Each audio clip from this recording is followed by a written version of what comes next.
நான்கிராமத்தைச் சேர்ந்த திரு ஞானத்தி, திருப்பாட்டுத்துறையைச் சேர்ந்த திரு சரத்குமார் என்பவருக்கு ஒரு நிறுவனத்திற்கு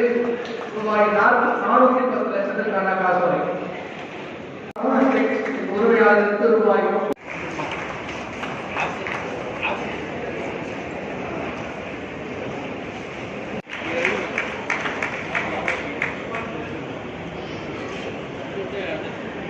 திரு பால்சாமி என்பவருக்கு